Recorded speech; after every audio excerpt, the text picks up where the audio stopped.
You're listening to the best of the bravest. Interviews with the FDNY's elite.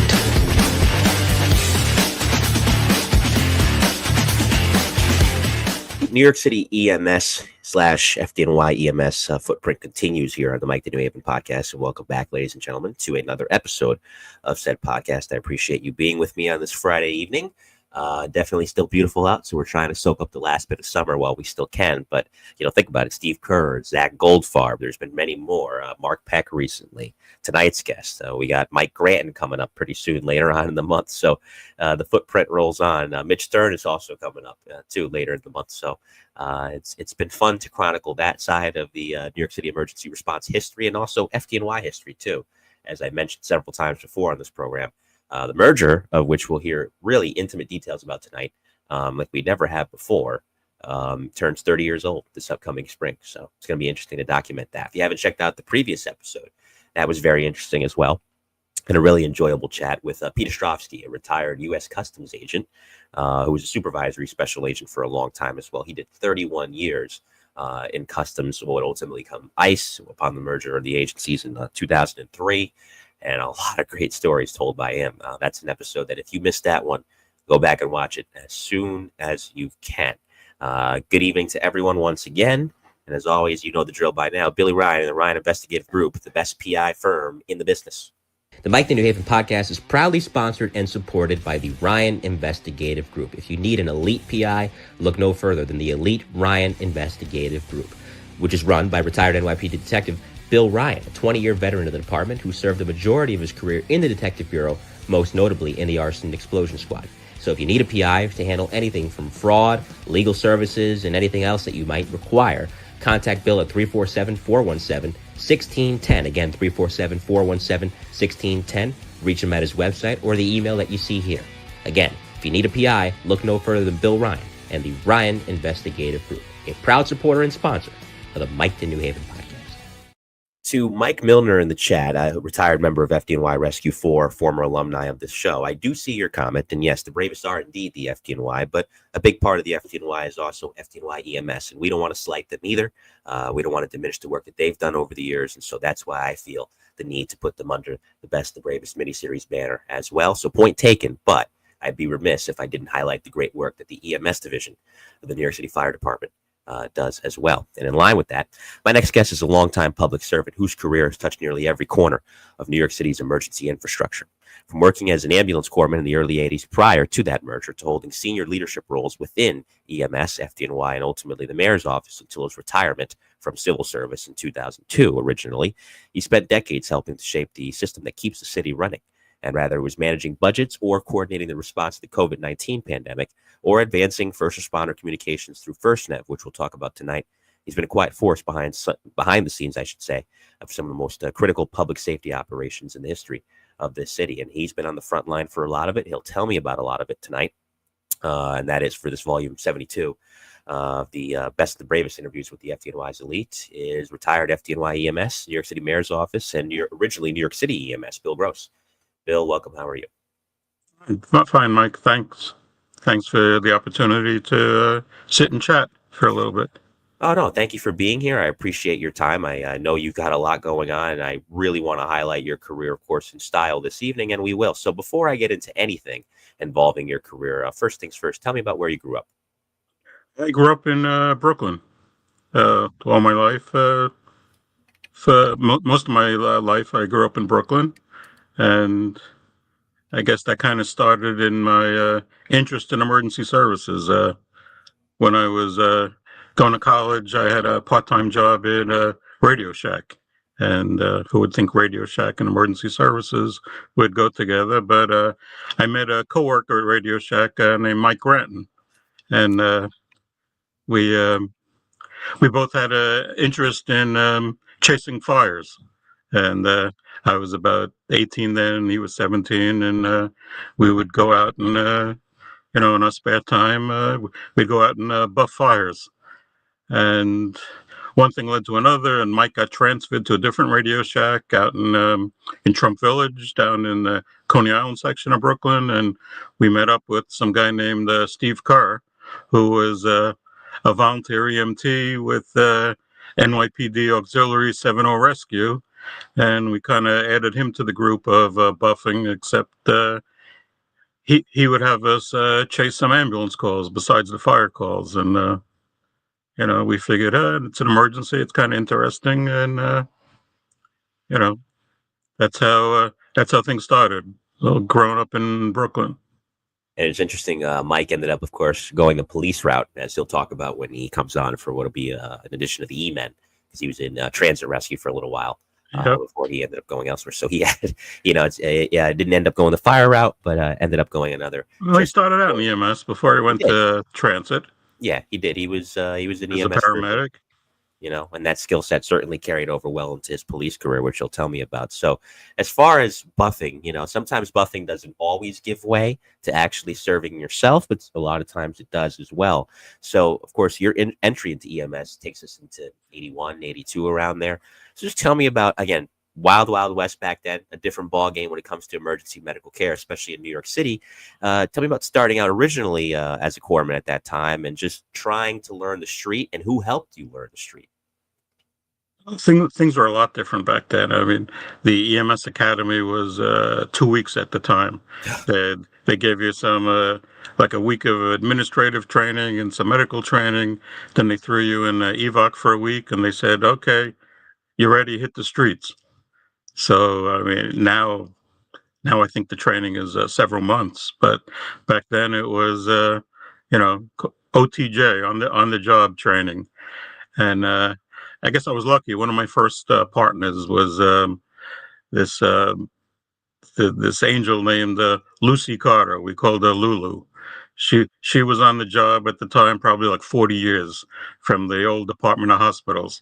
She was about 4'10". She would sit on 4 blankets on the ambulance and smoke Denobly cigars. And she would like, "Don't worry, kid. I'll teach you everything you have to know."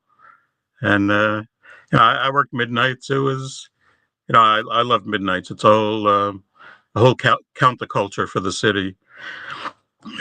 There's a whole world that goes on midnights that the day people don't know what's going on. And the nice thing that I liked about midnights were, there was no traffic. You could back then you could buff jobs halfway across the borough and be there in record time.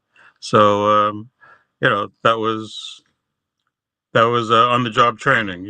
Then we had paramedics at the time like Mark Peck, who would teach you things. We had Zach Goldfarb. He was a paramedic at the time. So these are all like childhood heroes of mine that ended up becoming lifelong friends. An interesting story. I guess when I graduated the EMS Academy, it was like toward the mid-end summer. So I come out, I was assigned to Coney Island Hospital, which was Station 31 at the time before they were battalion based. And it was the end of the summer, Labor Day weekend, and Labor Day weekend in Brooklyn is the West Indian Day Parade. So me and a few other people that were just graduated the academy, we were too new. We didn't have assigned ambulance post yet, so we were what was called vacation relief, extra. They'd fill you in where they needed you. So since we were all extra that day, they were like, "Okay, you guys, you're going to the West Indian Day Parade." Most of the guys at the time were, like volunteers from Long Island, so they didn't know what that meant. I grew up in Brooklyn all my life, so I knew what I was in for. And this was like 1981. So we get to the West Indian Day Parade, and the first couple hours in the parade, some Haitians on a float opened up on some Jamaicans with an Uzi, and after about 20 minutes, there were like 25 gunshot victims. And I was like, "Okay, welcome to EMS." It was, it was an eye opener, but I thought it was great. I was like, "Wow, this is pretty cool."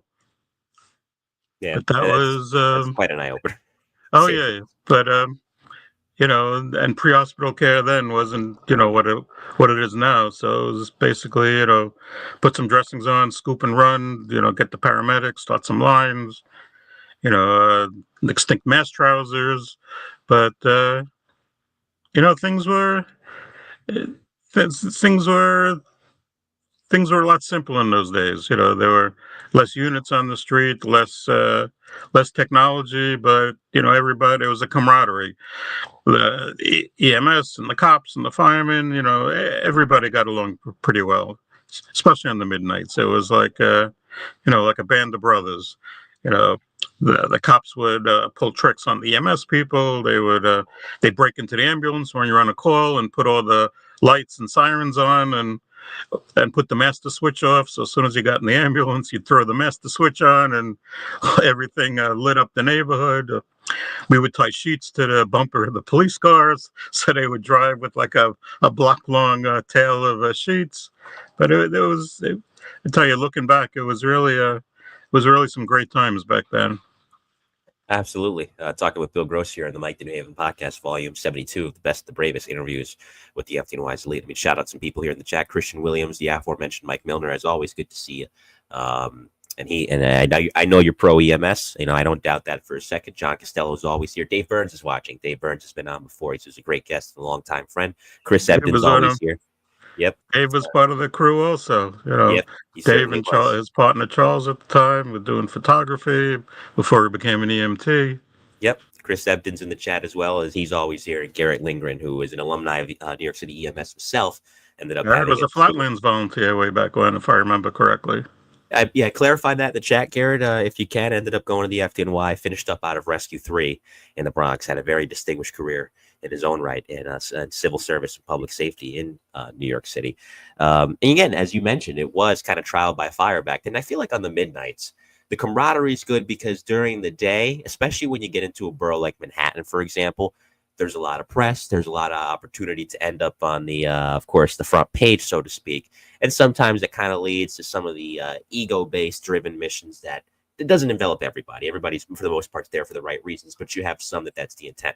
On the midnights where, back then, especially in that era of the city, the freaks were really coming out at night, to borrow a line from that old song. It was all about sticking together and having each other's back. Sure, and there's also on the midnights, there's a lot less bosses out there, so yeah, you used to have a little bit more freedom to do things that you couldn't get away with on the day shift. Yeah, after a certain hour, there's a little bit more latitude per se for certain things. Garrett mentions he was with Flatlands Volunteer Ambulance Corps from 1976, to your point, up until I remember him back then. Yep. So small world. Again, it is. I tell people that all the time. You can't talk about it.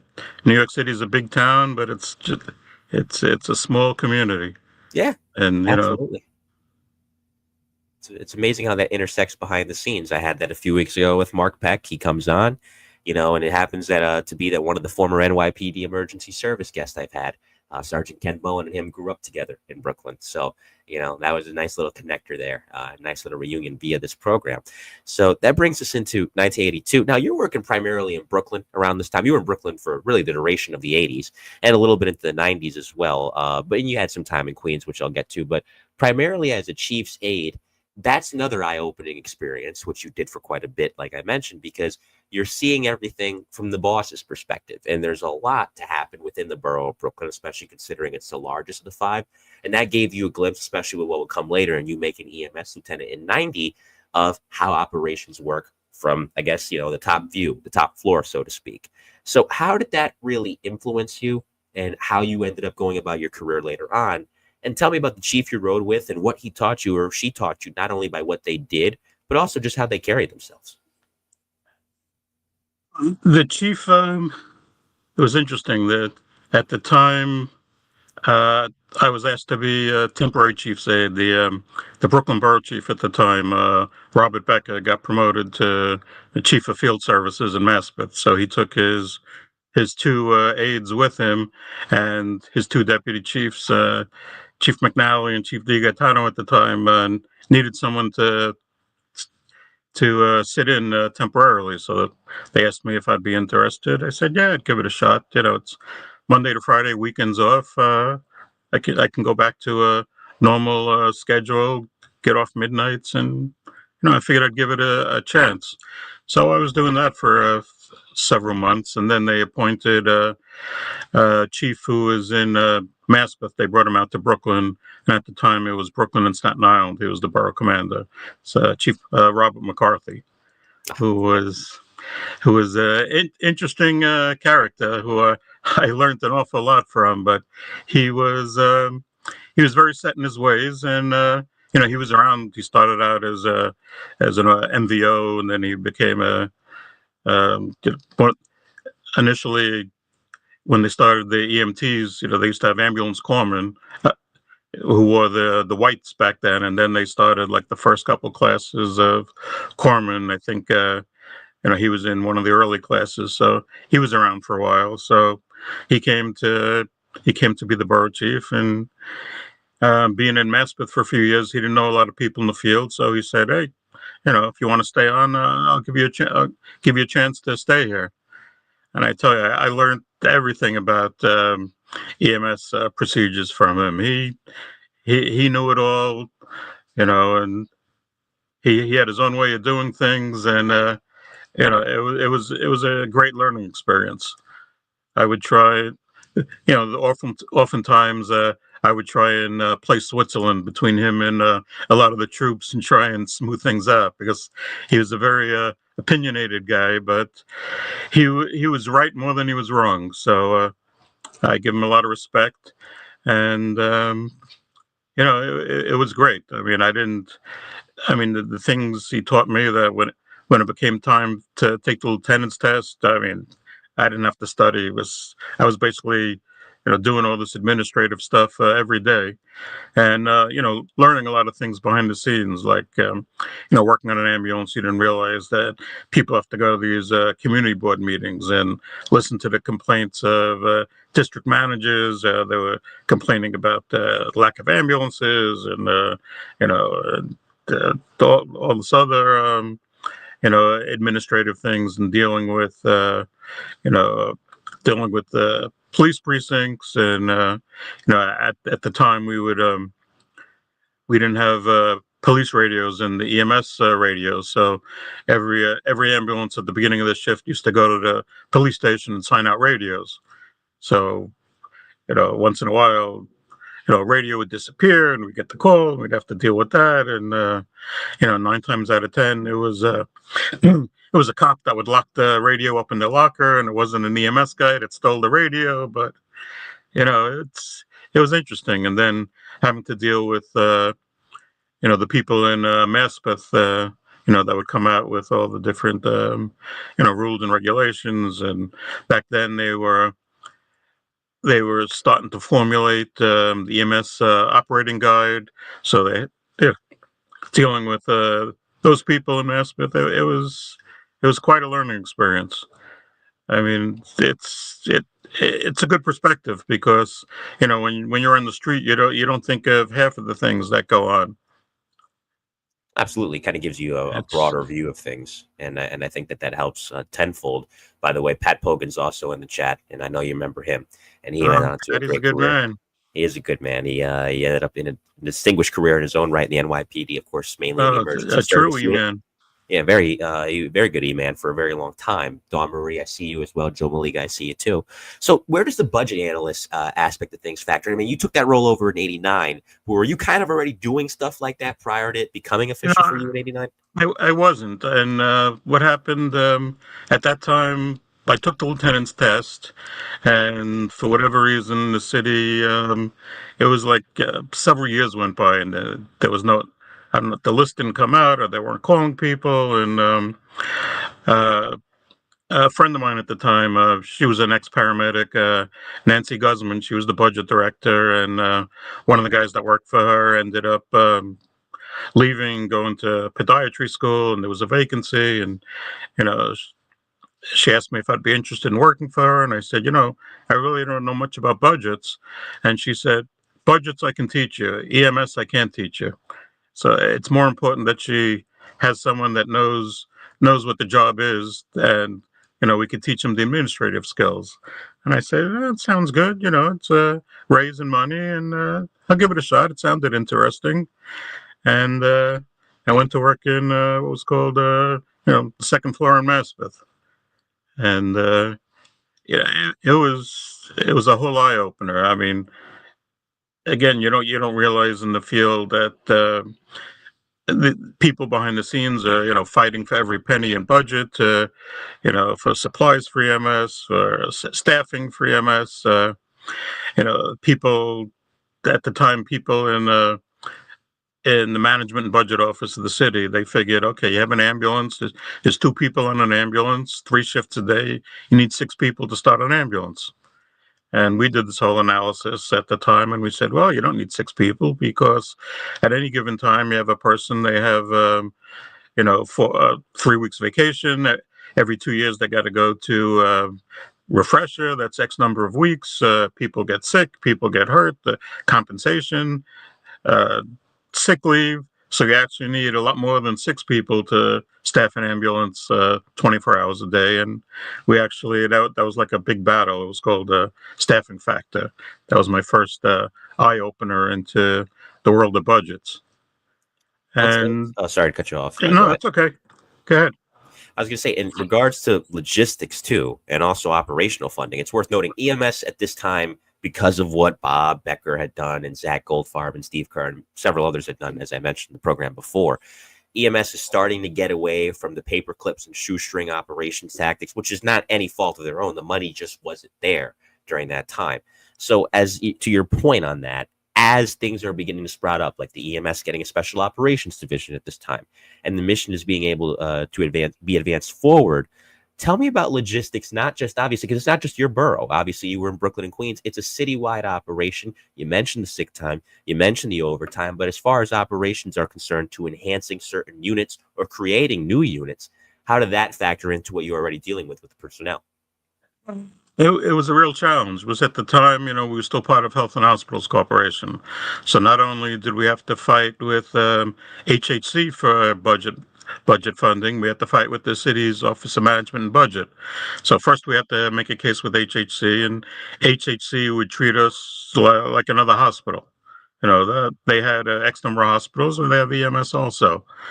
But then they started realizing that they have more liability with EMS because something happens with EMS and they're on the front page of the newspaper and they have a bunch of minicam trucks outside 125 Worth Street. So we were a little more explosive to them. So they would kind of listen to us on certain things. But we would always it was always an uphill battle. And one of the reasons that EMS probably, I may get some complaints about that, but EMS invested in technology a lot earlier than police and fire. We were, I think, one of the first agencies to have mobile data terminals, trunked radios. And one of the reasons we would invest in technology was we didn't have a budget for people. So we would try and do things smarter because we didn't have staffing to do things. So we would always CAD systems, CAD systems and all kinds of technology we would try and invest in because you get a bigger bang for the buck. Right. But and SOD kind of evolved out of PD would have the PD and fire have their hazmat units, but then the issues would come into medical decontamination. Who would do that? And that's how Steve Kerr and Chief McNally, who was the original special operations commander, they would start picking up those functions. And we'd also get involved in some federal grants at the time.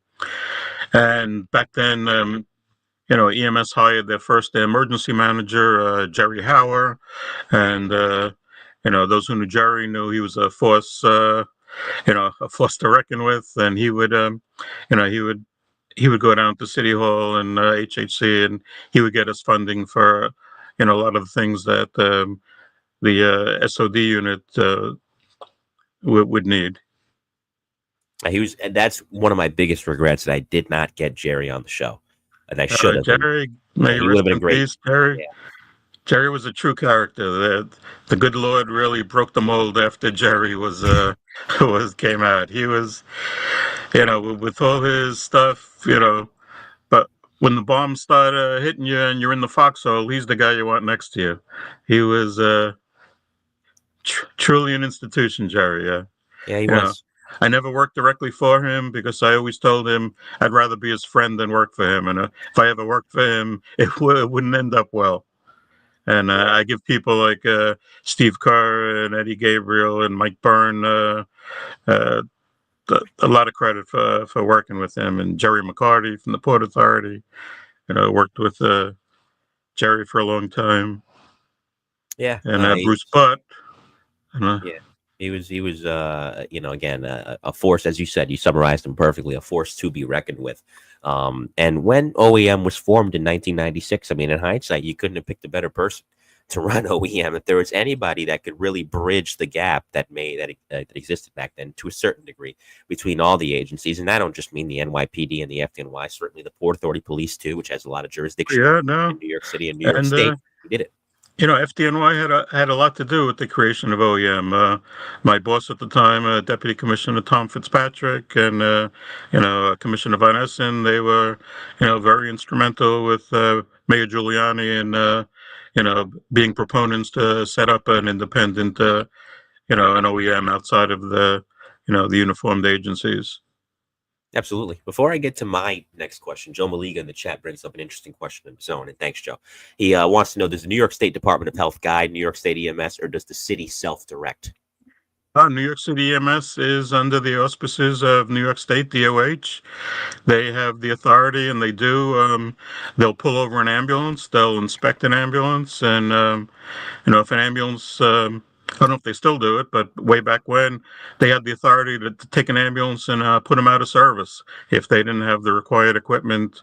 I think back then it was Part 800 or Article 30, Part 800, and They also have the authority over the EMTs, where they could hold a hearing if medical care ever gets to Albany. They could do that, but they definitely have the regulatory authority over EMS. And that makes sense. I can see why. Sometimes the city is kind of independent in other respects, not so much in this one, and it would make sense they wouldn't be. I think what's interesting about... Sorry, go If ahead. you notice on the back of every ambulance, there's a New York State certified sticker buried somewhere in the back. Being buried, but it is there. Yeah. It is there, and again, it's needed because there's a standard across the board, especially considering that a lot of these units are functioning primarily at an ALS level. You have some units that are operating BLS depending on the day, but primarily it is ALS care. So you want to make sure that they always have exactly what they need. Chris Ebden mentions, never got my bus inspected on the midnights in Bed-Stuy because he didn't really have to worry about Chris that. is a good man. Another He is. ex-SOD person. Yep, who went on to a career in the fire service over in Texas. Yeah, and then every few years, every ambulance had to get re-inspected. Yeah. But I remember one year I was sent from Coney Island to go to the Bronx, Lincoln Hospital. I had no idea where Lincoln was, but I was told you have to get this equipment to ambulances in Lincoln, but they can't pass state inspection, and they need to get inspected. Drove to Lincoln, got the ambulances inspected, and in fact, one of the ambulances didn't even have an engine in it. The engine was dead, but the lights, they had a battery in, and they were able to put the lights and siren, and the ambulance got inspected. It's needed. Some interesting times back then. Yeah, no, it's needed. You never know. It's always all the more reason. Gear checks. It's the same thing in the fire service. Gear checks, making sure your equipment is right, identifying any problems before they get identified out in the street under the worst possible circumstances. You don't need the embarrassment. So it's always good to be on top. It's good that an outside agency has the authority over that, because you don't want to leave it. If you leave it to yourself, you're liable to cut corners sometimes and things. So it's always good to answer to somebody.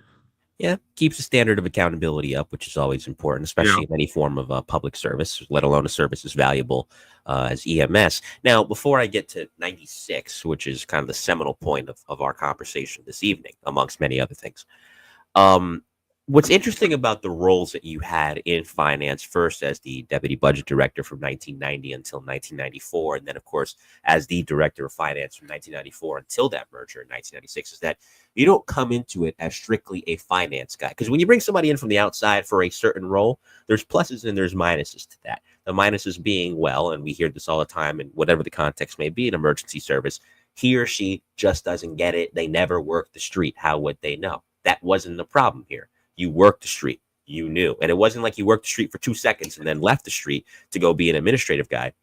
You were in the street for a very long time. So you had the rare dual asset of being able to understand field experience and think like the guys who were out there getting the work done and grinding away on the street, but also understanding the more you got familiar with it with fiscal oversight. So even if guys didn't agree, because you're not always going to have everybody on board, they at least knew you knew what you were talking about because, like them, you had lived it, so you could at least relate to them.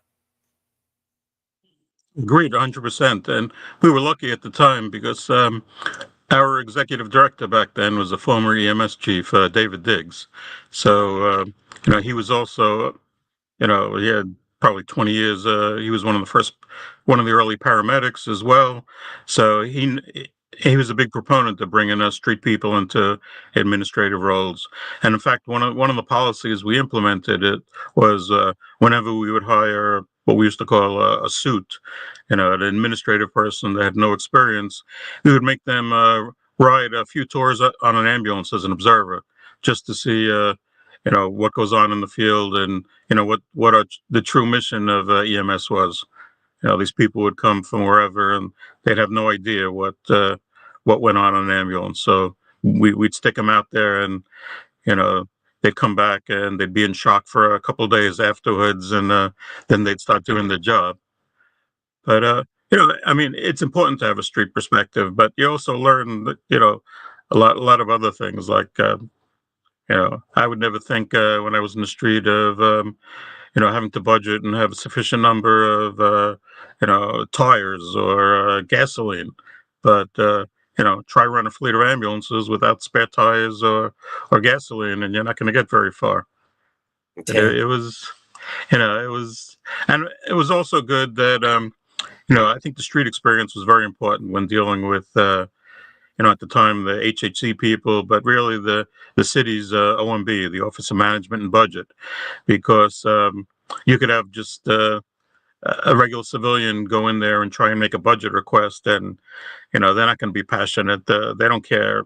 There's no difference between a life pack and a pack of cigarettes, and they'll ask for money, and the OMB guys will ask questions, and they'll have to get back to them, or they won't know. And at least when you have street people, we could explain to them, and we would make a case and tell them what's going on, and we'd end up getting into they would trust us, so we would tell them on certain things like.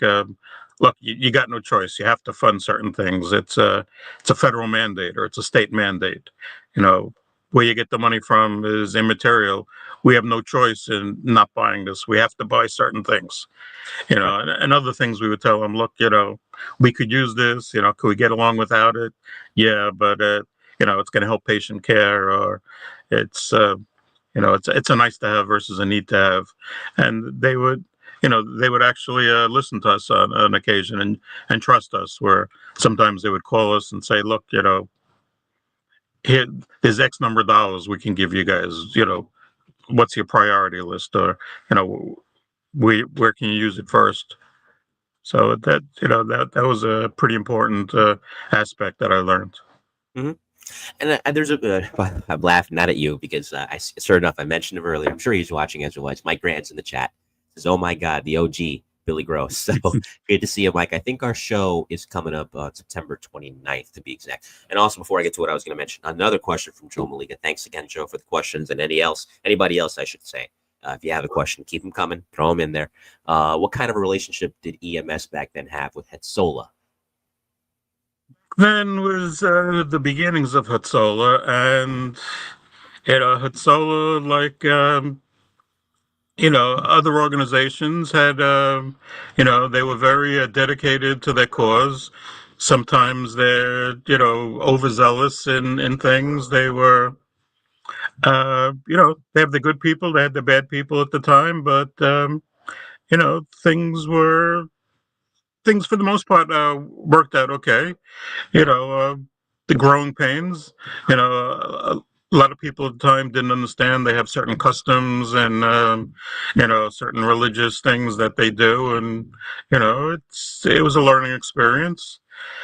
In terms of helicopters, I don't think they have helicopters within the city. I know they operate helicopters upstate Hatzola, and they also have a air division for air transports.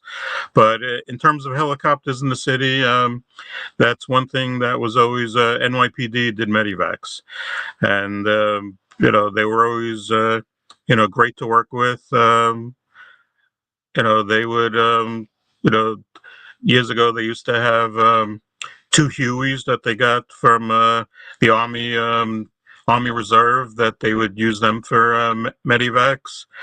And, way back when there were issues like in the early 80s where certain pilots didn't want the paramedics to bring defibrillators on board, which they thought that defibrillators could interfere with the avionics on the choppers, and another growing pain and experience, and that ended up getting worked out. But I think now it's pretty much down to a science, and even with you know aviation flying around battalion chief to do surveys. I think before the drone programs really took off, in certain instances they would have a battalion chief respond to Floyd Bennett, and aviation would fly the battalion chief around. So I think we probably have the best aviation unit in the country. Yeah, there's still some form of that exists today. And I I'm don't not want sure. Mike talking about the time the two of us were in a helicopter and I was flying the helicopter chasing fire trucks. And Which is Mike a turns show in and of around and he itself. goes, "Who's flying the ship?" But that's for another day. Yeah, that'll be a different show, and I guess Mike can dive into that one when he comes on. But a form of that still exists, and I don't know the exact procedure, so I don't want to speak out of school here. But there is something in that ilk still existing, where I believe, if not the FDNY itself, the NYPD will take certain FDNY members in a helicopter, depending on the nature of the emergency. They do still deploy from Floyd Bennett Field. Oh So. yeah, I mean all kinds of things have progressed since back in the day. I was just with my new job. I was recently at a joint Coast Guard, NYPD, FDNY drill, and at FDNY a Marine unit showed up, and there was a paramedic on the unit, and I'm like, "Whoa, when did this happen?" And they're like, "No, in certain instances we have a medical crew on the Marine unit." And I was like, "Wow, I didn't know that." Yeah, no, it's So, needed, no, and it's definitely Commissioner. needed, but we'll get on to this later. But at the time of the merger, I said probably 20, 25 years before things start really assimilating. Yeah, and it makes sense because Commissioner Tucker, when he hit his year mark, I believe he said this in an interview. I don't know if it was an interview specifically he did, but he was quoted in the Chief publication, which is a popular civil service publication for those of you outside the New York City area, for those involved in all forms of civil service in the city of New York. Where he said the future of the FDNY is EMS. And really, anywhere you go, most fire departments across the country, especially those that are especially busy in cities or even towns that get quite a bit of work, is the majority of the call volume is EMS. Even in cities that get a lot of fires, New York certainly gets its fair share. Where I'm at, Connecticut gets its fair share of fires. Majority of your calls are EMS, so it makes sense to really lean into that. What you may not know about Commissioner Tucker was he was an EMS college intern one year. Oh, really? Yeah. We before he went to law school and everything, we had him for a summer in EMS. Oh, there you go. And he ended up serving in a different capacity. He was a prosecutor for a long time. Yeah, he was ADA in Queens with DA Brown, who was a huge buff. Yeah.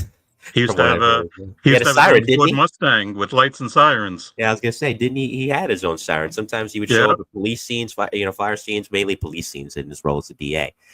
So I did hear that about District Attorney Brown. We're talking with Bill Gross here in the Mike the New Haven podcast, volume 72 of the best, the bravest interviews with the FDNY's elite. And before I touch on that merger in '96, I think also, just to go back to your dual experience, and I like what you said earlier, you're not looking at it with too much emotion. Emotion factors in because you care about the guys and the gals on the street, but you're also able to separate yourself to a degree. And I like what you said, want to have versus need to have. Some of this equipment is nice as a plus, but is it necessary to the fleet overall? Is it necessary to the budget overall when there's other things that are more prevalent and matters that are more pressing? It's a delicate line to walk. You're not going to please everybody, but I feel like having enough emotion to be invested in the agency helps, but not so much so that you think blindly and you think without regard to the short-term budget and the long-term budget too. Oh yeah, 100%. I mean, one instance when Steve Kerr was the commanding officer of our SOD unit, he would come in budget time and he'd give me a laundry list of stuff he wanted to buy. And, I'd say to him, look, here's how much money we can give you. You know, prioritize, what do you need? We can only give you this. So, figure out what's most important to you and, we can buy it. Exactly. And I think that's the right approach. And, listen, some instances, yeah, maybe a blank in general, I'm not saying specifically for EMS, maybe there is a blank check philosophy that could work. For the most part, though, fiscal discipline will be the And lifeblood of an agency. that's one thing EMS never experienced was a blank check. We Yeah. always had to claw and fight for crumbs and leftovers and things. I mean, we got, the first field communications unit. We had um, uh, Charles Jordan, who was one of Chief Becker's aides. Um, his father-in-law was a carpenter. They took an old ambulance and they made a communications truck out of it. The next communications truck we got was PD gave us an impound. It was a motorhome, and we stripped that, put that together. And it was funny. I was in the budget office one day, and I get a phone call from NYPD, and they asked me, you guys still have that motorhome that we gave you a couple years ago?" And I'm like, "Yeah, that's our field communications truck. Why?" He goes, "Well, the guy won the lawsuit, and we have to return the truck to him." I'm like, "Cut him a check. There's no way you can get that back. It doesn't look anything like when you impounded it." Oh, no, yeah. It's been through the wars a little bit. Uh, I will touch on the merger after we show some of these pictures. We'll show the photos, of course, of the aftermath of September 11th later, but some of the early days of Bill Gross. Let's take the audience through what this entailed. You're actually with a couple of ESU guys here. What's going on here? well, that was an R&P accident. Okay. So that was right near Coney Island Hospital. It was Coney Island and Z, and I think a 6-0 car got broadsided. So those were midnight ESU guys. In fact, one of the ESU cops, Tony Cuccia, used to be Yep. a longtime paramedic in Brooklyn South, and I'm not sure if he was a paramedic there or an ESU cop, but Tony's a friend. Yeah, he's a good man. but you could tell, some old-time ESU people there. I'm sure Patty Pogan recognizes some of these guys. Yeah, as there's a few other guys that are probably watching tonight for sure. And let's see what up. Yep. Yeah. What else do we have here? No, that was some cardiac call in the 6-1. I think David Burns actually took this picture. All right. Just there you go. Walking out the apartment building. A nice little yeah, action just there. that was I think that was at the car accident again. I was gonna say it looks like the same. Yeah, it looks like the same overall. In the aftermath there, I love the old old school New York City EMS jackets. You guys were wearing green back then, correct? At this time? We were in green, Had white green. shirts. I never understood why medical people that deal with blood and guts wore white, but yeah, looks like a horror movie. At the end of it, depending on the nature of the call, but such is the nature. Yes, the mustache was fire. It's one of the best mustaches I've seen. That rivals any fireman's mustache right there, which you had going on back then, Bill. So that brings us into that spring of 96. A lot's going on in civil service at this time because Howard Safer's leaving, his role as fire commissioner, which, as he told me himself 3 years ago when he came on this program, he grew to love being fire commissioner. He really did enjoy his time at the FDNY. Yeah, he was a forward-thinking individual, but we all knew what he really wanted. He wanted to be the police commissioner. He was a federal law enforcement agent for a long time. Finally, when Giuliani and Bratton had their differences in the spring of 96, Bratton leaves. Safer gets his wish and becomes the police commissioner. At this time, he's nominating a fellow by the name of Tom Von Essen, who was the union president at the time, and nominated him to become fire commissioner, which he did, which was a whole big to-do. But in the process of this, another major merger is happening. We get the merger of the 3 police departments, housing, transit, NYPD, the year before in 1995. Then comes March, April of 1996, where essentially Commissioner Safer's last act as fire commissioner before becoming police commissioner is, essentially enacting this merger and putting the wheels in motion. I've talked to a lot of guys, including recently with Mark Peck, about that merger, and Jerry Gombo as well, about that merger. But you were part of the transition team, so I think we're going to get a perspective on it tonight that we haven't gotten before. I'm going to start, and then you could take it from here. Tell me about when you first heard the wheels churning about this, maybe late 95 or so, and then taking the FDNY and EMS alike through that process to see the merger through to completion into what we have today.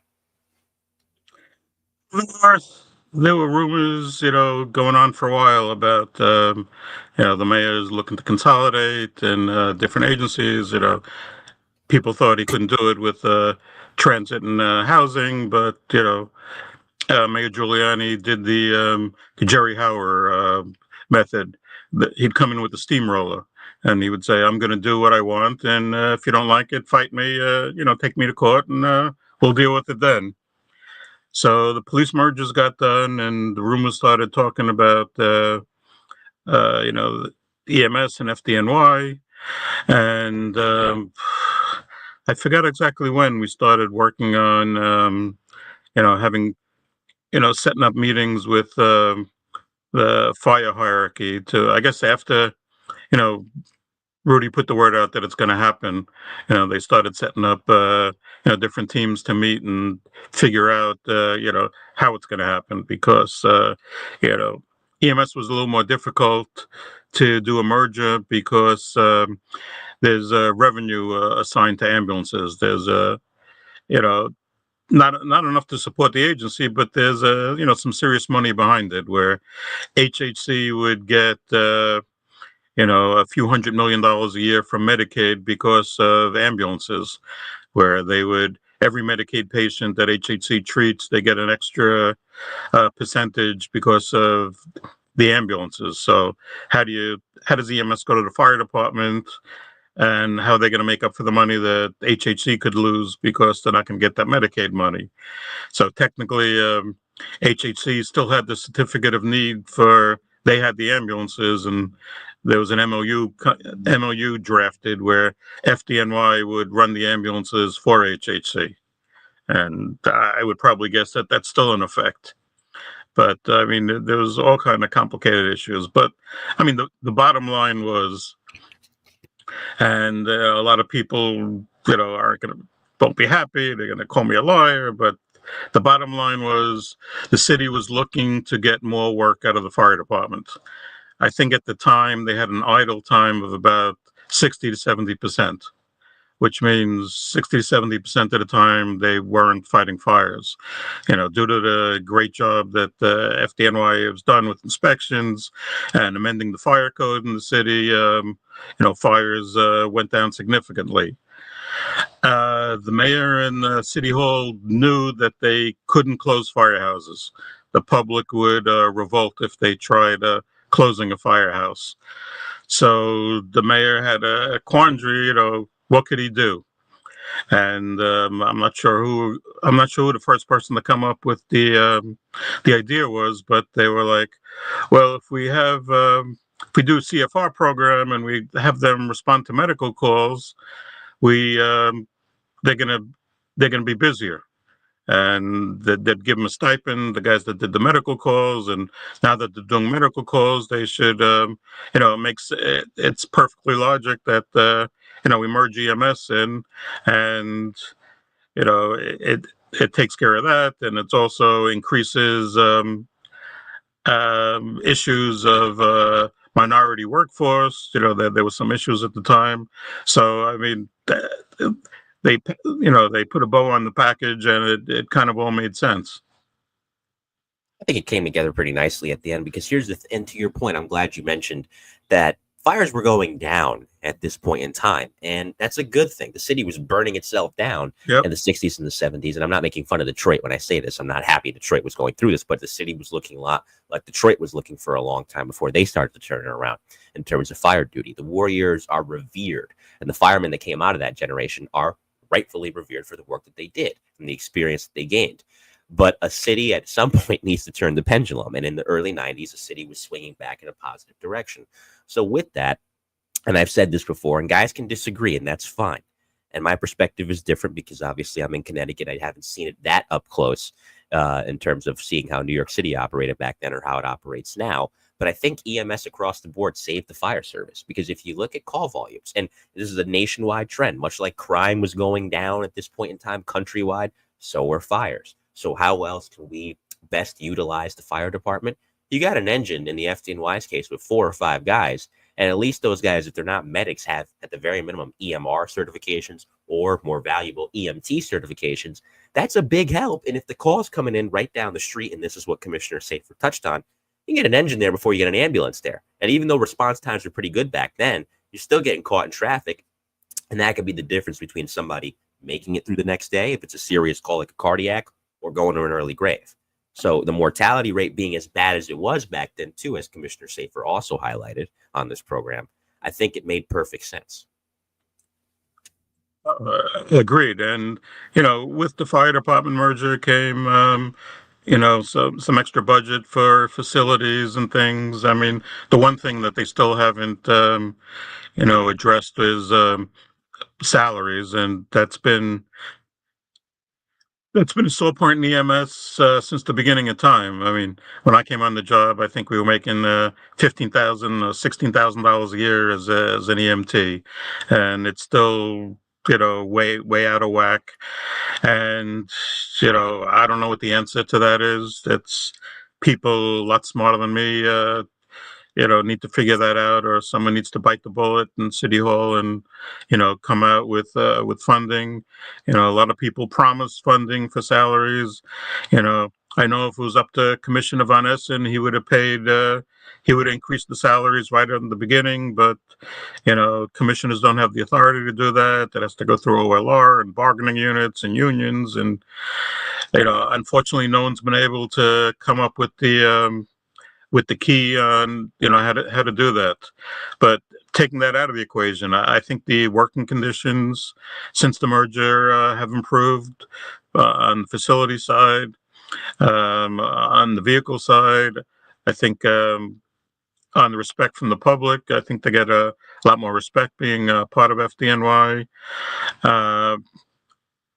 I know probably the culture, the workers are starting to work much better together now than they did initially. I think initially the fire department thought EMS were second-class citizens, but I think what also helped with that was I guess one of the back doors, or one of the things that maybe helped sell the merger was the promotional test that they set up, that if you're an EMT, you could take a promotional test to firefighter, where you didn't have to compete with the general public. And it probably shaved, I don't know, 5, 6, 7, 8 years off the list for people that worked in EMS for a couple years and then took the test. I know the first couple classes were all chief and fire officers, kids went into EMS. So I think one thing, I mean, we're losing a lot of EMS people to become firefighters, but I think they gained on the backside, where these firefighters, once they're in the firehouse, they're like, these EMS guys, they're breaking their butts out in the field. That's a thankless job, and they're working hard. And I think they view the EMS workers in a different light, having come through that. I think so. Yeah, because you see the grunt work that's being done. And when you see it up close, it gives you a different perspective. And, the thing is, too, you got to understand, and again, this is not in any way, shape, or form a knock on the fire department. The FDNY is a very busy department. It always has been.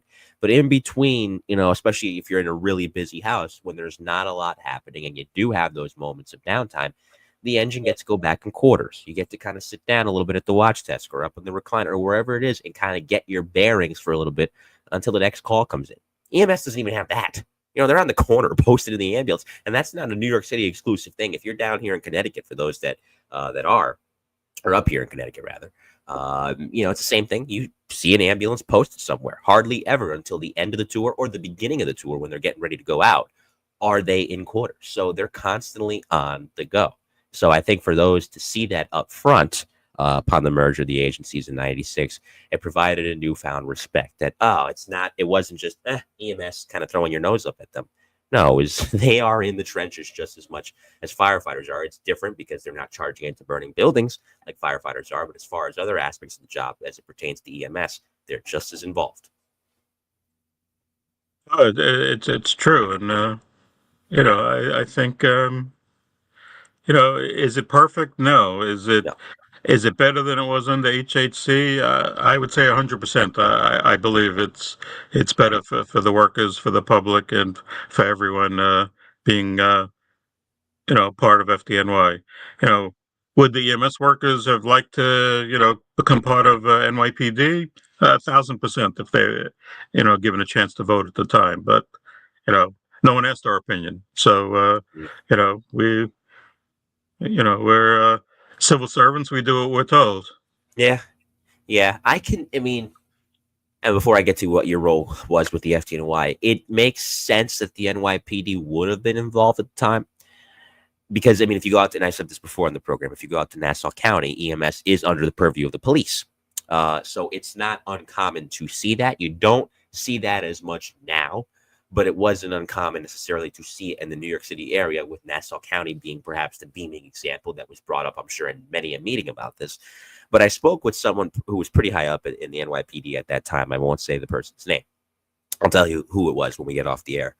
And I asked him, ultimately, because there was a lot of pushing, especially on this individual's behalf, for NYPD to take over EMS. And I said, well, why didn't you? And the individual in question says to me, well, Mike, they didn't want to fit the medical bill. It came down to billing. Billing is the reason. I'm not saying this in a positive or negative way. I think the fire department should have gotten EMS. It makes sense that they would. But billing, at least from what I heard on the police department side, is why ambulances in New York City are painted red and white as opposed to blue and white. Interesting concept. Yeah, it's interesting.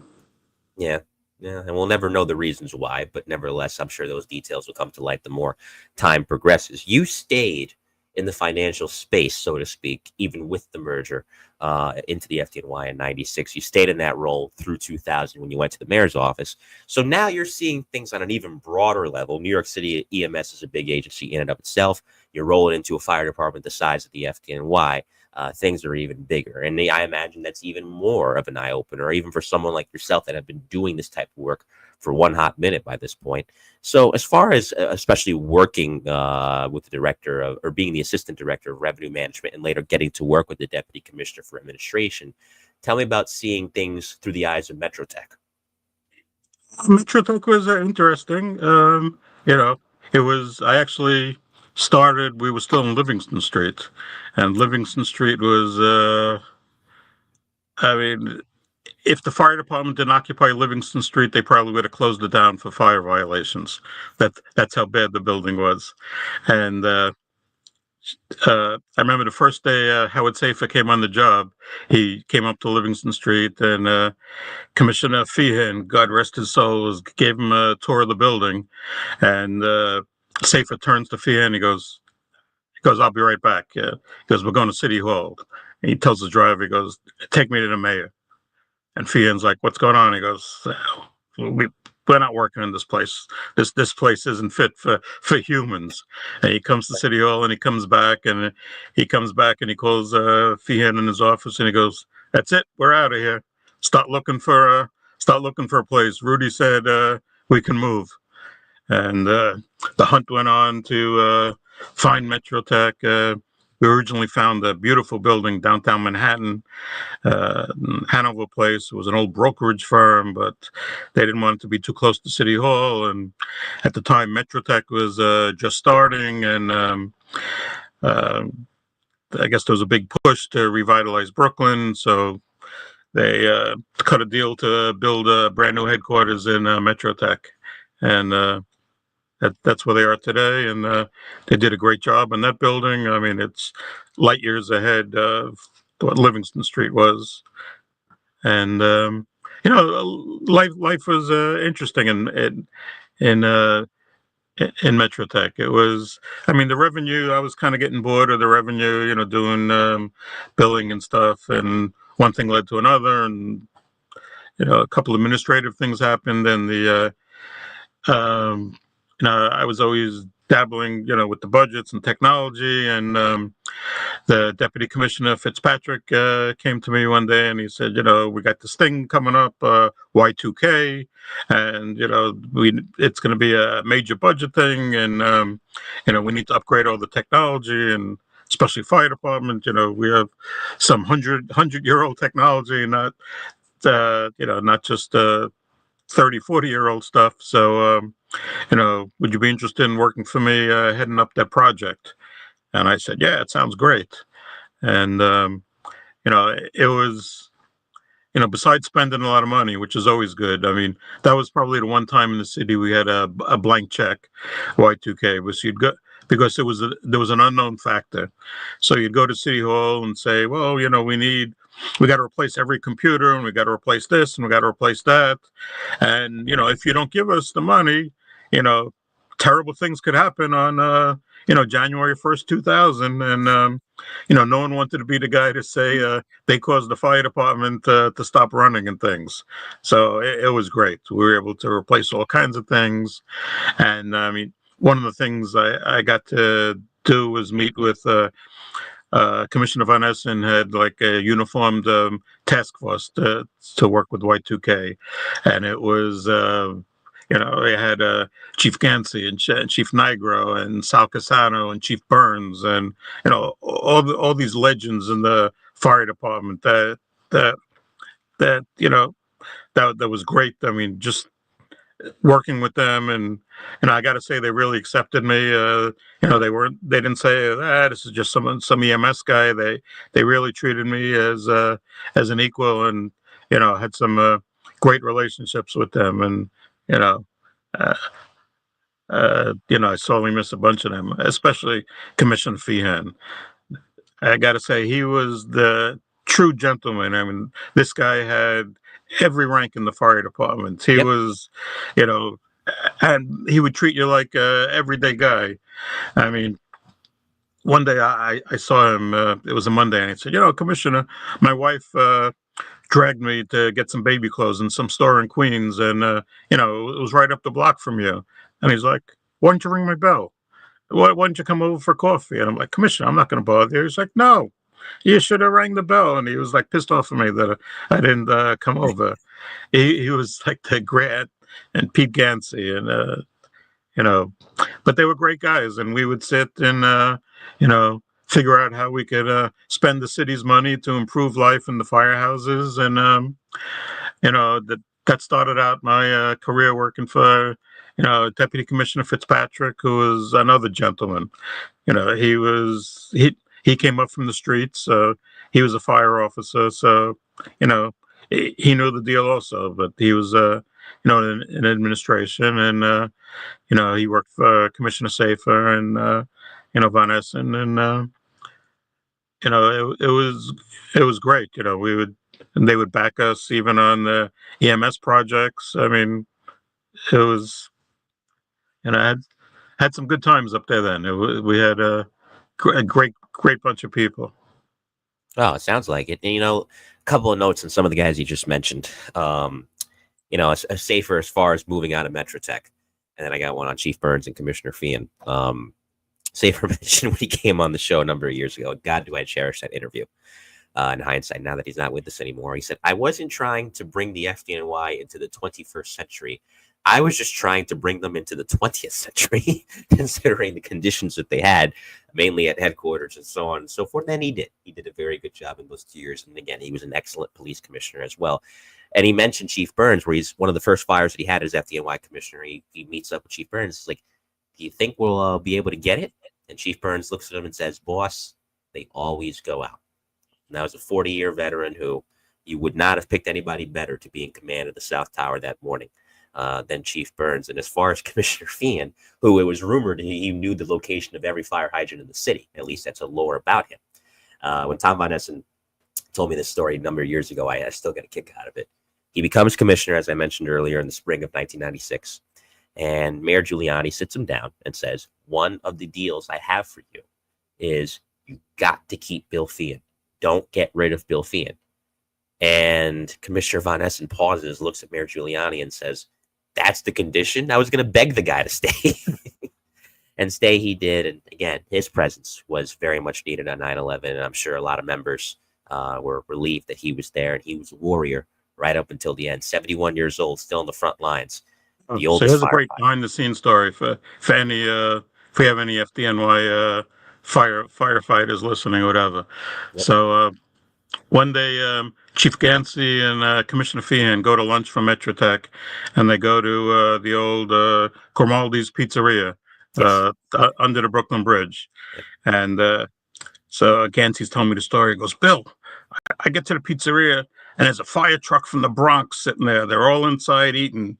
I'm like, Chief, what do they do? Well, they probably had a medical or did something at headquarters, and they parked the truck, and they're all inside eating instead of going back to the Bronx. I said, so what'd you do? He goes, I tell Bill. He goes, Bill, watch this. And Gansey gets in the fire truck, and I didn't know there's no keys in the fire truck. That it's a button or something. So he starts the fire truck up, and he turns the lights and sirens, and he gets the attention of all the firemen in the pizzeria, and they start running out of the pizzeria, and he starts driving the truck away. But he's going like real slow, so the guys are like trying to catch up. They think someone's stealing the truck, and he goes about half a block, and they catch up to the truck, and they see Chief Gansey driving the truck. And true Gansey, a gentleman, he didn't say a word to them, just walked out of the truck and walked back to the pizzeria, and they learned their lesson. Yeah. He said Feehan was laughing. He couldn't control him. Yeah, I heard that story from Chief Gansey's son, actually. So as soon as, and it was mentioned because one of Chief Gansey's sons wrote a book about him a couple years after he died at the World Trade Center on 9/11, just about his life. It was a kid's book, and I read that book in the second grade. And I still remember that book to this day in Mrs. DeNuzzo's class. And that he mentioned that story in the book.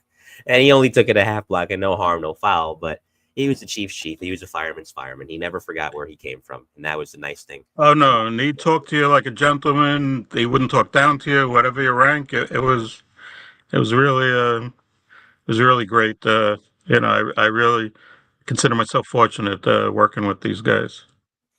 Absolutely. And one of the last things he said to Mayor Giuliani that morning, which we'll touch on now, was, I'm not leaving my men. This is a guy that he's a chief of department. Same thing with Commissioner Feehan. They had just survived, for context, the collapse of the South Tower. They were briefly buried under some debris following that collapse. Chief Gansey was 54. Commissioner Feehan was 71.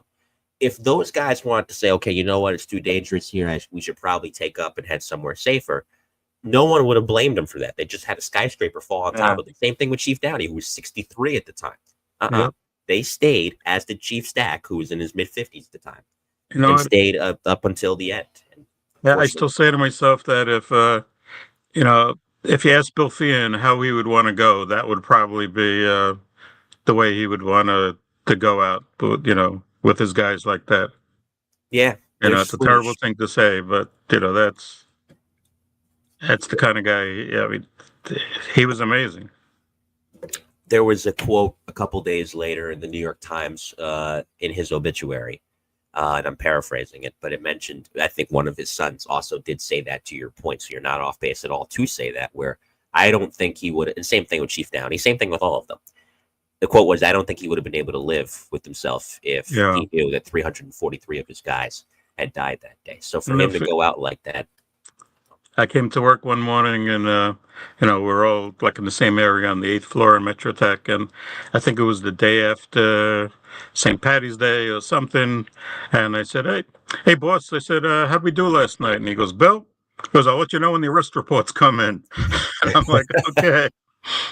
Yeah, he's a true New Yorker. He lived in Queens for a long time. Oh yeah, yeah. And there's footage. There's a great documentary on him, about 25 minutes long, on YouTube. where Actually, he's there was a film made about yes, that's the film. Commissioner Fan that actually first that funded that film. Yes, I and think it was called that's Chief. yep. It's very very moving. Yes, that's the film I'm referring to. Harvey Wang had a role in that. Harvey Wang interviewed Chief Fan all the way back in 1992 as well, as he liked to be called. Even though he's commissioner, he always preferred to go by Chief. And with that being said, I mean, listen, you see footage of him in the Naudet Brothers documentary of him in the lobby of Tower One coordinating things with the other chiefs in that lobby. And I remember one of the aides in that film mentioning, and Commissioner Von Essen too, I had to try to get Bill out of the building. Bill was not going to leave.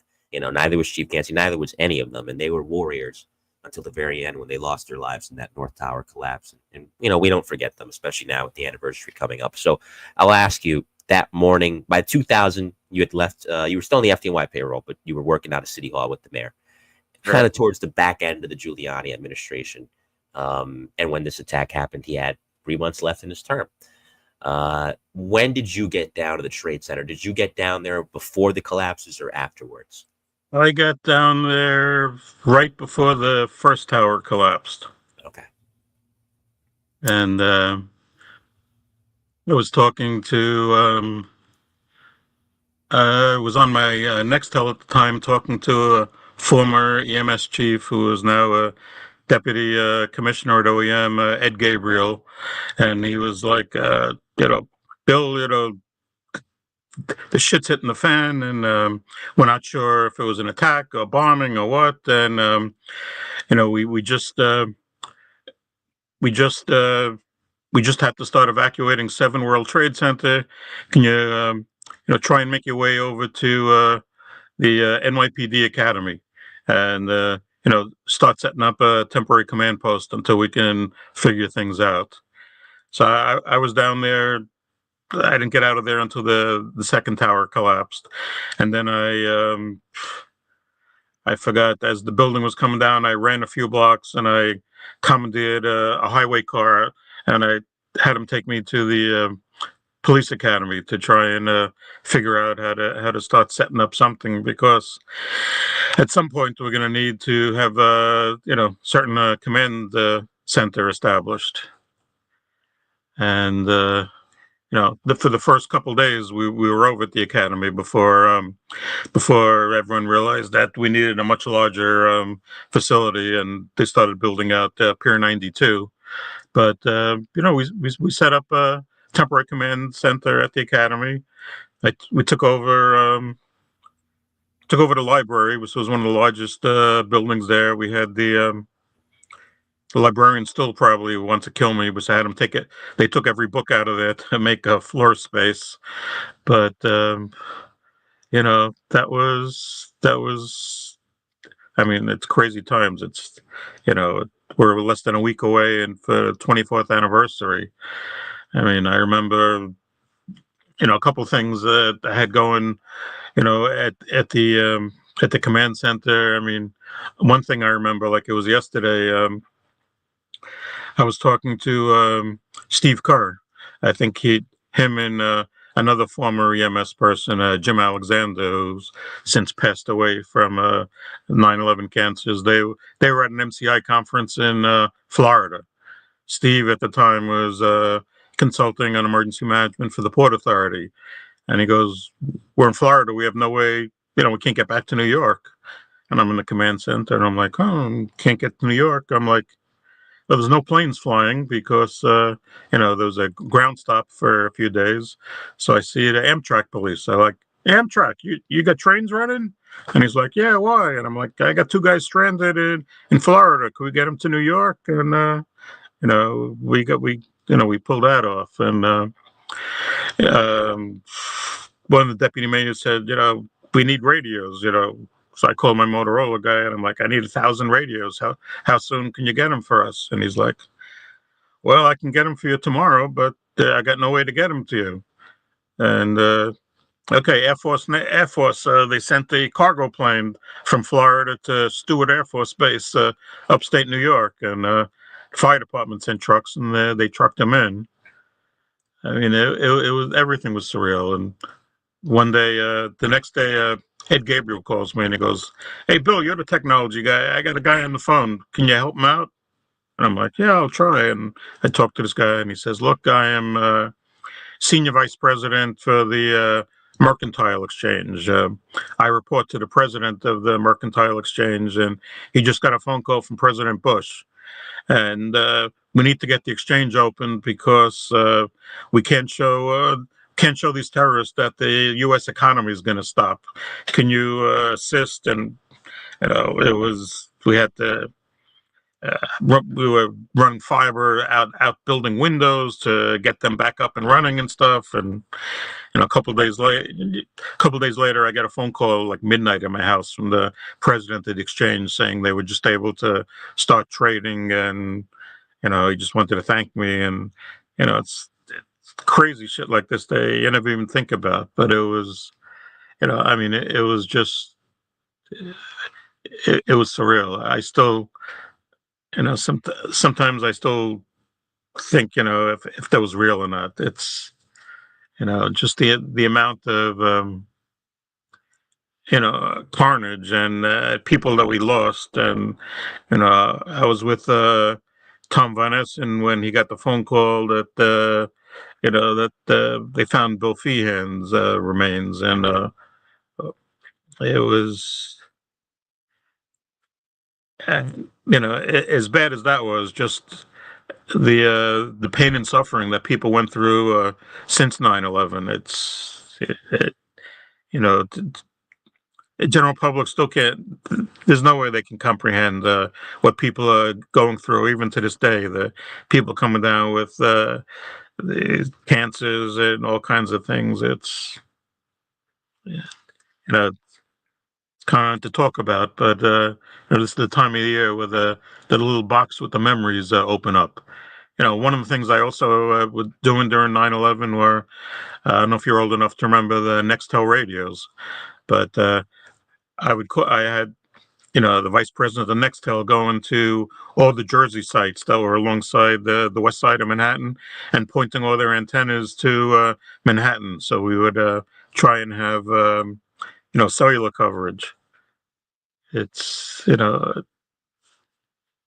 it's just crazy, but I mean, and it's crazy, and then it's amazing how everyone banded together. Then I remember driving down the west side, and people just start clapping, clapping their hands as you drove by in an official vehicle and things. And you look 24 years later, and where's that sense of camaraderie? Where is that gone?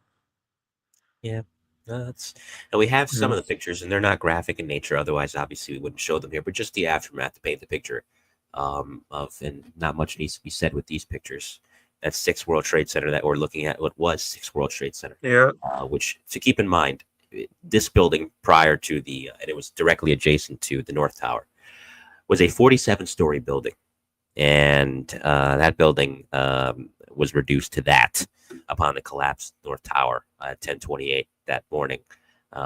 Some first responders, unfortunately, were killed in that building. If you have watched my ESU or bomb squad interviews, you know that was the building in which, during their last moments, police officer John Delara and Sergeant Mike Curtin from Truck 2 Emergency Service were in. Detective Claude Richards from the bomb squad was also in.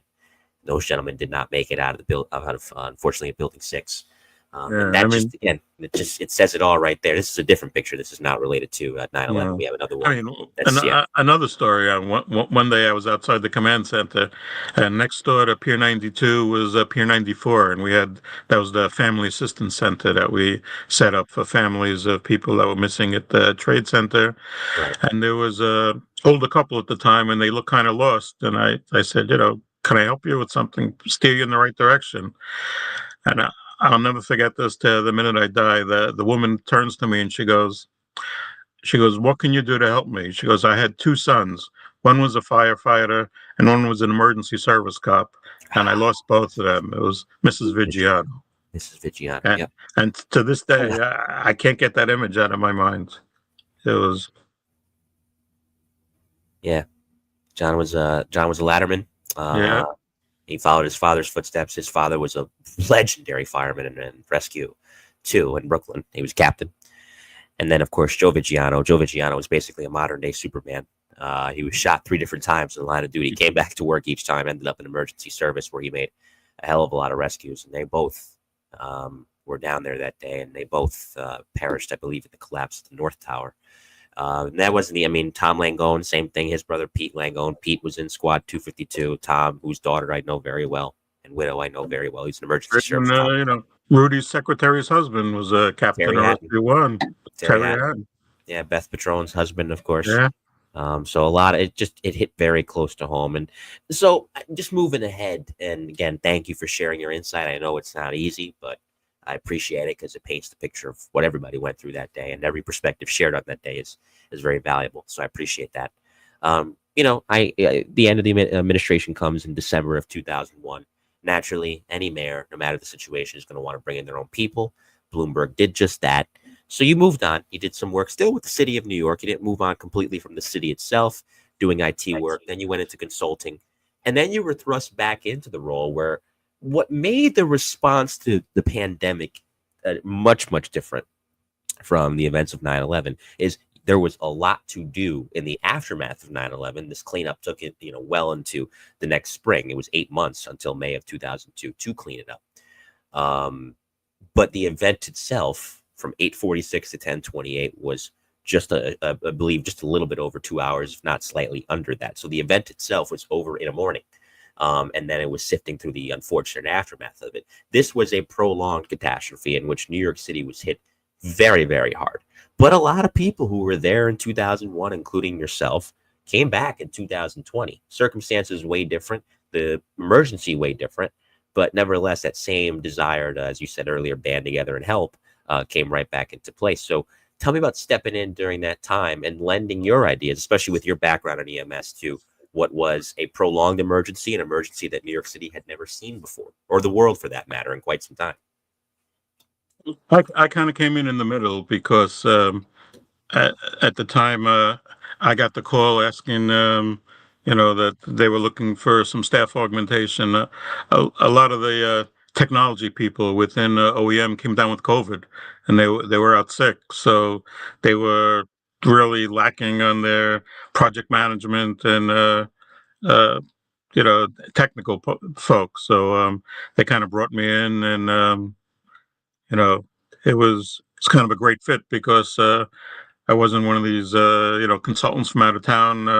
There's no learning curve.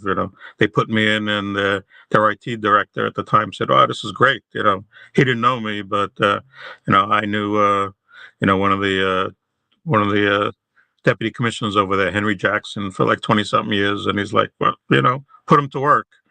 And we had to set up the different COVID centers and networks in different buildings, and just dealing with all the National Guard and all the federal people coming in, and setting up. This was pre-vaccination, but they were setting up testing centers, and it was it was strange. You plan for years about pandemics and things, and you don't think you're ever gonna, be in the middle of one. But it was eerie. I mean, the only good thing about COVID was it took me like 18 minutes to get from my house to Nysum, which is normally an hour and a half drive in traffic. But it was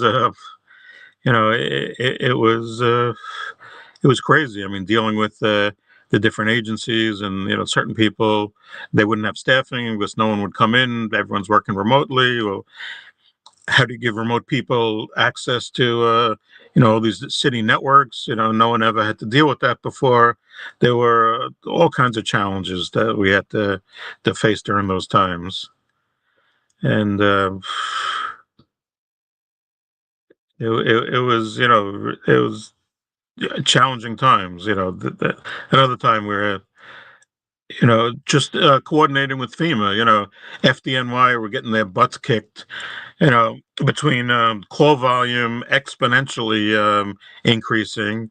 EMS people getting sick, and now they're invoking mutual aid for the first time coming into New York City instead of New York City providing the aid, where I think we had to get 300 3 or 400 ambulances from FEMA coming into New York City from all over the country. And how they working with the fire department. The fire department CAD people had to develop like an EMS program with ways built into it so they could direct them on how to get to calls and things. And you know we were working with FirstNet were providing a lot of phones and radios to the FDNY for all these FEMA ambulances and setting up staging locations. And they were at Fort Totten and in the Bronx, and FDNY was really, I mean, if they didn't fall apart and cease to exist during COVID just because of the sheer call volume and things, it's the testament to the people then that what they did in the short period of time. The entire everyone in New York City, from the hospital workers to the nurses to the paramedics and EMTs to the firefighters to the cops. God knows how many people came down with COVID at the time. And I still think back on that. There's no rhyme or reason. I know I had healthy friends that died of COVID, and I had sick friends that got COVID, and they recovered completely. So it's bizarre to me. Yeah. And the city was thrown just an effort to provide food for all the emergency workers. That was a monumental task. Yeah, I can imagine. It's It's hard. It's crazy to think it's been 5 years, Bill. 5 years. It feels like yesterday. But it's only, it hasn't been that long. But it feels yeah, like listen, I don't that was not a very fun time for a lot of people, especially for those people like yourself who were heavily involved in the front lines. And you're still again helping out. Back to the private sector with FirstNet, as we said we would talk about. Again, FirstNet is one of the real great aids to public safety, especially in New York City. And a lot of it still to this day is communications. Right? Everything, much like they say in real estate, it's location, location, location. yeah. And emergency work, any type of emergency work, law enforcement, fire service, EMS, or otherwise, it's communication, communication, communication. So tell me about your role with FirstNet, what FirstNet's mission is, and how nice it is to still, after all these years, be helping out the first responder community. And it's really bizarre how like FirstNet was born after 9/11 and the 9/11 Commission, and so like things kind of go in a total circle. But what happened after the 9/11 Commission was the government said that there were communications issues where first responders couldn't communicate during 9/11 for whatever reasons, and the government was going to step in and fund a nationwide broadband network for first responders. And AT&T ended up winning the bid, and FirstNet was created. And I was minding my business one day, and a friend of mine reached out to me on LinkedIn who worked for FirstNet at the time. He was a former Cisco worker, and he worked on 9/11 restoration for the city, and long history with data communications in the city, and someone I really respected. And he said, and I dealt with him when I was consulting at the police department, working on the NYPD's smartphone project. And he was like, I'm not sure if you're looking for a job, but if you are, FirstNet is looking for New York City, not a salesperson, kind of like a relationship manager to deal with issues and things. And I asked him what it was about, and he told me, and I said, well, gets me back in the game dealing with public safety, and I can help out the agencies in their mission. And I said I'd give it a shot.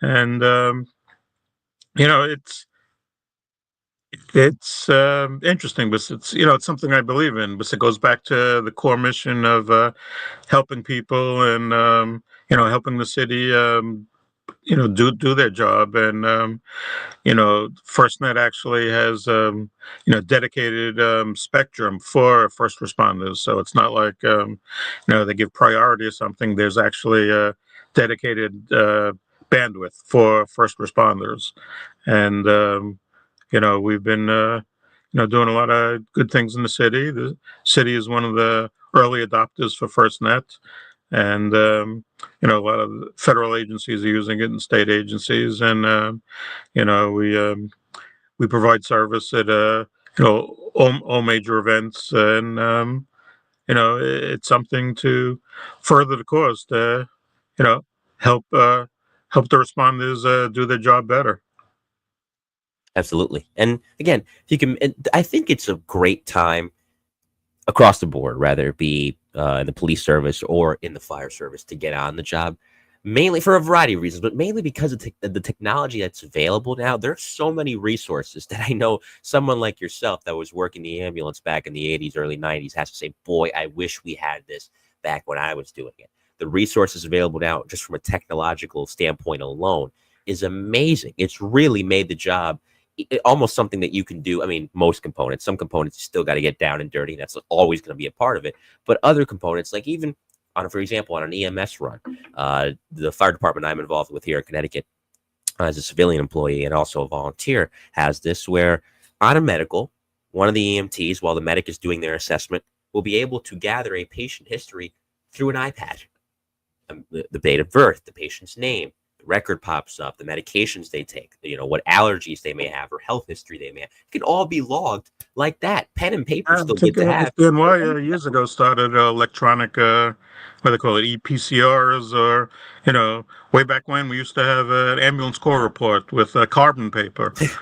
We used to carry these books, and you'd have to write it. And first of all, you had to struggle with people's signatures, and you're trying to write in a moving ambulance, and that's never a good experience. And while I was still at the fire department, we tried doing a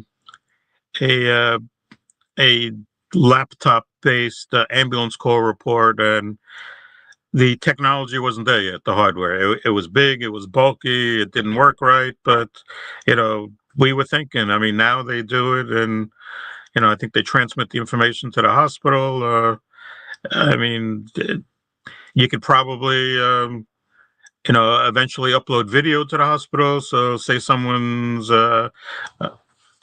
I don't know if they're having seizures or something, they could probably do a video of the patient, or with high-speed video. And the next thing, I could see AI coming in to assist with maybe EKG diagnosis or something. I mean, the technology is leaps and bounds. I mean, we have smart ambulances and smart police cars with mobile broadband networks inside of it.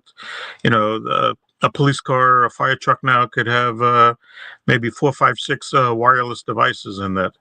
So, I mean, it's endless where it can go.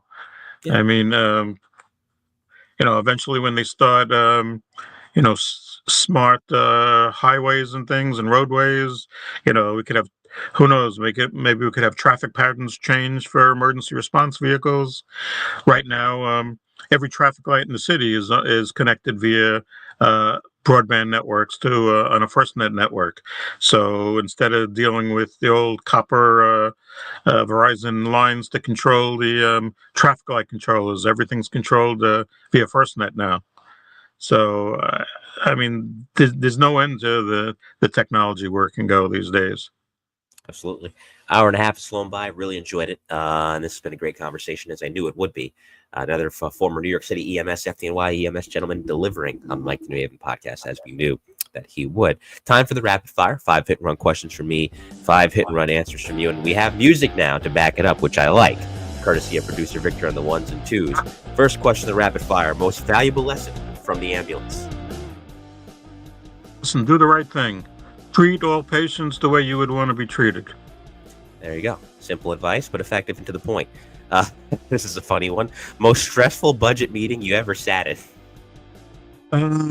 Probably during the Dinkins administration when they were cutting back on our budgets, and it ended up that there was no way for us to avoid laying people off. So we had to. I mean, it wasn't a large amount of people, but it's not going to be field staff. So it was. We had we had to lay off administrative staff people, Yeah. and there was no way around it. Yeah, I'd say that's pretty stressful. Third, city agency that surprised you the most? Um, Probably the Mayor's Office of Management and Budget (OMB), something that people don't hear much about, but they're extremely powerful. They control the purse strings, and you could have some kid that just graduated college, trying to make policy for agencies. So you have to you learn the art of negotiating and trying to keep your temper in check because someone could get mad at you and just cut a budget for no reason. Yeah, I can see But that. the good thing about the Howard Safer days were, when you have that relationship with the mayor, you could kind of steamroll the OMB people. Yeah, He would come back from a meeting and he would say, "I don't care what OMB said. Rudy's gonna let us do what we want, so don't listen to them." And he was pretty imposing, Howard. I don't know if you remember. He used to he used to have a stickball bat behind his desk, and he must have been about, I don't know, Howard was 6'4", 6'5", and he would start spinning that stickball bat. Yeah, he. There's a picture of him on online. You could find it. He's playing, and I showed it before. He's playing stickball with Von Essen. There was a stickball tournament going on. Yeah, they used to do it down in Metrotech. Yeah. Yep, 1998, 1999, around there. It's a great picture of him. I miss Howard. He was a good man. I'm really glad I got the chance to have him on this show.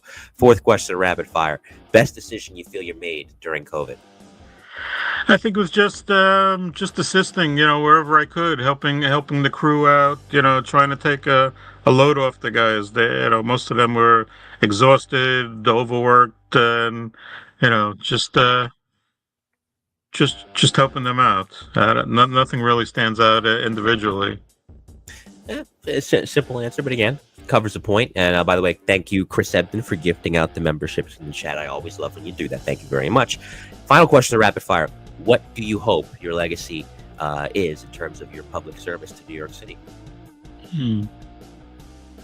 That's a tough one. I just hope that the contributions that I helped with the various teams, make life better for the workers in New York, the visitors, and people that live in the city. Whether it was revamping a few times the 911 system, or a whole nother project we worked on that we didn't touch on was building the city's 311 system. That was one of Mayor Bloomberg's big priorities. When he came in, he sat down with us and he said, there's 10 pages of New York City phone numbers in the telephone book. He goes, there should be 2 lines in the phone book. There should be a line that says, for emergencies, call 911, and for everything else, call 311. And he gave us a year to build the project. And he said, if we didn't build it, my boss, who was the commissioner at the DOITT, he said, we'll be looking for a new commissioner at the time. So that was an incentive to him. But, I just want to think that in a small part, I helped make life easier for the city. I would say you succeeded. Good way to put a bow on things. Thanks for the music producer, Victor. That was the rapid fire. And hopefully we'll get a sponsor for that soon as well. Hey, why not Body Armor? I drink their stuff all the time. So if you guys are listening, throw a sponsorship our way here on Mike to New Haven. Great conversation. Before I say goodbye to the audience, if you have any shout outs to anyone or anything that you would like to give, Bill, fire away. The floor is yours, my friend. Just shout out to all the dinosaurs out there that are listening that helped mold my career and stuff. To Steve and Mike and Dave Burns. We've been through a lot of stuff together, and and to all you new people out there, don't despair. You guys really make a difference, and you know, people people appreciate the work you do. Don't don't think no one appreciates you.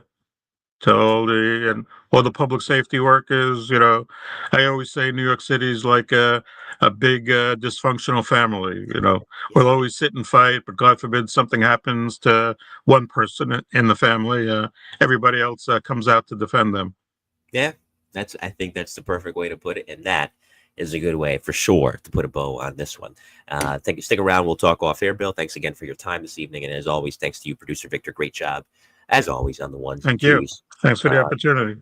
Oh, you're quite welcome. Stick around. Like I mentioned, we'll talk off the air. Thanks to everybody that tuned in tonight. I appreciate all of you, as always, and your activity in the chat, wherever you're watching from, LinkedIn, Facebook, YouTube, or X/Twitter. It is always appreciated. And this, like I said many times over, this show is not where it is without all of you in the audience. So I always will appreciate you, no matter how big this show gets. It is what it is because of each and every one of you. So coming up next in the Mike the New Haven podcast, we were supposed to do this interview last month. Scheduling things popped up that made it, unfortunately, not feasible to do at the time, but it's feasible this Monday. I mentioned her before. I'll mention her again. Kim Woodward was a CIA intelligence operations analyst for the agency from 1991 through 2002. So I know she's got some stories, and I look forward certainly to hearing them for what will be a very special edition of Beat Profiles Police Nationwide when she comes on the program to discuss that. And of course, next Friday will be another volume of the Best of the Bravest Nationwide with a chief out of Philadelphia, Tony Bompadre, currently a deputy chief in the Philadelphia Fire Department and has recently written the book. So we'll highlight his career in depth when he comes on the program. Again, that's next Friday at 6 p.m. This Monday, also 6 p.m. Eastern Standard Time. Now, for those of you listening on the audio side, you're in for a treat. One of my personal favorites from one of my personal favorite bands from their 1999 album, Make Yourself. Incubus comes your way with Pardon Me. In the meantime, on behalf of Bill Gross, producer Victor, and all of you, this has been Volume 72 of the Best of the Bravest, interviews with the FDNY's Elite. I'm Mike Colón. We'll see you next time. Have a great weekend, everybody. Stay safe, and we'll see you Monday.